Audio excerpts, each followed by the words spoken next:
Close your eyes and imagine a timeless path, one that begins over 2,500 years ago in ancient India. This path, radiant with wisdom and compassion, is the journey of Buddhism. More than a religion, it is a way of life, a profound guide to understanding suffering and finding liberation. But how did this extraordinary journey begin? How did the teachings of one enlightened soul grow to touch millions of lives across the globe? In this video, we will embark on a journey to uncover the fascinating story of Buddhism's global spread.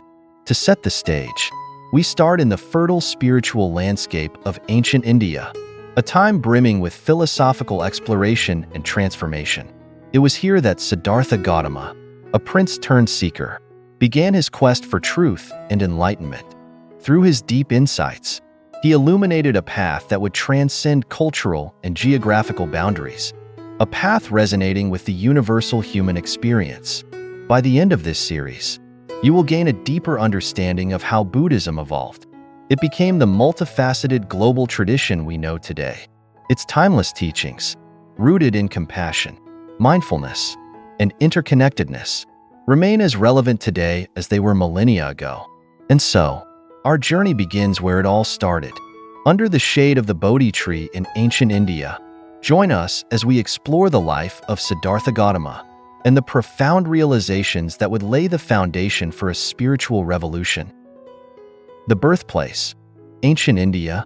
To truly understand the journey of Buddhism, we must first travel back over 2,500 years to its birthplace in ancient India.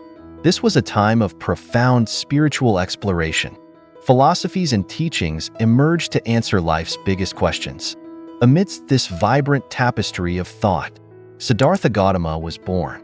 He was a prince of the Sakya clan, born into a life of privilege. However, the luxury and comfort of palace life could not shield him from the realities of human suffering. Disturbed by the sights of old age, illness, and death, Siddhartha left his royal life behind. He began his search for a deeper truth. For 6 years, he wandered, practiced asceticism, and studied with renowned teachers. But none of these paths led to the enlightenment he sought. His journey reached its climax under the Bodhi tree in Bodh Gaya. After meditating through the night, Siddhartha achieved enlightenment. He became the Buddha, or the Awakened One. In this moment, he realized the Four Noble Truths, which form the foundation of Buddhism. First, life is marked by suffering, known as dukkha. Second, the cause of suffering is craving and attachment. Third, there is a way to end suffering. Fourth, the Eightfold Path leads to the cessation of suffering. The Buddha spent the next 45 years sharing his insights. He taught people from all walks of life, emphasizing compassion, mindfulness, and liberation from suffering. His teachings, preserved through oral traditions, became the cornerstone of a philosophy, one that would soon transcend its Indian origins. In our next segment, we will explore how the teachings of the Buddha began to take root and expand, moving beyond the borders of ancient India to Sri Lanka and Southeast Asia. Join us as we trace the early spread of Buddhism and its transformation into a regional force. To the south, Sri Lanka and Southeast Asia. As the teachings of the Buddha gained momentum in India, they began to spread beyond its borders, traveling southward to Sri Lanka and eventually throughout Southeast Asia. This marked the beginning of Buddhism's transformation into a regional force, adapting to new cultural landscapes while maintaining its core principles. The story of Buddhism's journey to Sri Lanka begins with Emperor Ashoka, a pivotal figure in the early propagation of the Dharma. Following his conversion to Buddhism, Ashoka became a devoted patron. He spread the teachings through missionary efforts and monumental inscriptions. In the 3rd century BCE, Ashoka's son, Mahinda, and his daughter, Sanghamitta, played critical roles. They introduced Buddhism to the island. Mahinda's arrival in Sri Lanka was a turning point. He converted King Devanampiya Tissa, establishing Buddhism as a dominant spiritual force on the island. Sanghamitta followed, bringing a sacred sapling of the original Bodhi tree, the tree under which the Buddha attained enlightenment. This sapling, planted at Anuradhapura, became a symbol of the transplantation of the Dharma to new soil. In Sri Lanka, Buddhism took on a distinct form known as Theravāda Buddhism. It emphasized the Pali Canon as its scriptural foundation. Monasteries flourished, and the Sangha became deeply integrated into the island's cultural and political life. Sri Lanka served as a vital hub, preserving ancient texts and practices that would later influence Buddhist traditions throughout Southeast Asia. From Sri Lanka, Theravāda Buddhism spread further south and east, reaching Myanmar, Thailand, Laos, and Cambodia. Each country adapted the teachings to its own cultural context, creating unique expressions of Buddhist practice. Temples, stupas, and rituals became defining features of the region's spiritual landscape. Even today, the serene chants of monks and the golden spires of temples stand as testaments to Buddhism's enduring legacy in these lands. In the next part of our journey, we will explore how Buddhism traveled eastward, making its way to China, Korea, and Japan. This phase of expansion brought profound transformations, giving rise to entirely new schools of thought and practice. Stay with us as we delve into Buddhism's journey through East Asia. Eastward expansion, China, Korea, and Japan. From India, Buddhism embarked on an eastward journey. It transformed the spiritual and cultural landscapes of China, Korea, and Japan. Let's explore how these ancient teachings traveled, adapted, and flourished in the heart of East Asia. It all began when Buddhism arrived in China during the Han Dynasty. This was around the 1st century CE. At first, it was seen as an unfamiliar and exotic philosophy, a philosophy in a land deeply rooted in Confucianism and Taoism. But through the dedication of translators like Kumarajiva and Xuanzang, Buddhist scriptures were rendered into Chinese. This effort bridged cultural gaps and made the teachings accessible to millions. Over time, Buddhism blended with Chinese traditions. It gave rise to unique schools like Chan, better known as Zen, which emphasized meditation and personal experience. Pure Land Buddhism also emerged, focusing on devotion to Amitabha Buddha. From China, Buddhism made its way to Korea during the 4th century CE. In Korea, it wasn't just a spiritual path, it became a vital cultural and political force. During the Three Kingdoms period, rulers embraced Buddhism. They integrated it into governance and fostered the construction of beautiful temples that still inspire awe today. The teachings also merged with Korean shamanistic practices, creating a deeply rooted and uniquely Korean form of Buddhism. By the 6th century, Buddhism had crossed the sea to Japan. It was carried by Korean emissaries. Though it initially faced resistance, it eventually found a stronghold within the imperial court. Later, it gained popularity among the samurai class. Zen Buddhism flourished in Japan. It promoted mindfulness, simplicity, and meditation as central practices. Nichiren Buddhism also emerged, focusing on the Lotus Sutra. It encouraged active engagement with the world. This rich synthesis of Buddhist philosophy and Japanese culture led to breathtaking innovations. Innovations in art, poetry, and architecture that continue to captivate the world. This eastward journey of Buddhism demonstrates its incredible adaptability. It harmonized with each culture it touched while staying true to its core teachings. And the journey didn't stop there. Next, we'll follow Buddhism as it ventured northward through Central Asia and into Tibet. Here, it evolved into one of the most colorful and intricate traditions yet. Stay with us as we continue exploring the global odyssey of Buddhism. The Northern Route, Central Asia and Tibet. As Buddhism continued its journey, it ventured northward, traversing the rugged terrains of Central Asia and making its way into Tibet. This phase of expansion not only spread Buddhist teachings, it also gave rise to a vibrant and distinct tradition. The journey began along the ancient trade routes of Central Asia. Buddhist monks, merchants, and pilgrims carried the Dharma along these paths. Cultural hubs like Bactria and Sogdiana became key centers of Buddhist learning and art. These regions blended local influences with Buddhist philosophy. The magnificent Buddha statues of Bamiyan in Afghanistan stand as awe-inspiring relics of this golden age of Buddhism in Central Asia. From Central Asia, Buddhism reached Tibet in the 7th century CE. In Tibet, it encountered the native Bon tradition. This meeting of spiritual paths led to the emergence of Tibetan Buddhism, a unique expression of the Dharma enriched by intricate rituals, mandalas, and esoteric teachings. Tibetan Buddhism also placed significant emphasis on spiritual leaders like the Dalai Lama, who have become global symbols of peace and compassion. Padmasambhava, also known as Guru Rinpoche, played a pivotal role in establishing Buddhism in Tibet. He introduced Vajrayana practices that deeply shaped the region's spiritual identity. Over centuries, Tibetan monasteries became epicenters of learning and devotion. They preserved texts and traditions that remain influential today. The spread of Buddhism to Tibet demonstrates its resilience and adaptability, thriving even in the challenging environment of the high plateau. In the next chapter of our journey, we will explore how Buddhism crossed oceans, reaching the modern West, where it found a new home among people seeking mindfulness, wisdom, and inner peace. Stay with us as we continue tracing this incredible global odyssey. Crossing oceans, Buddhism in the West.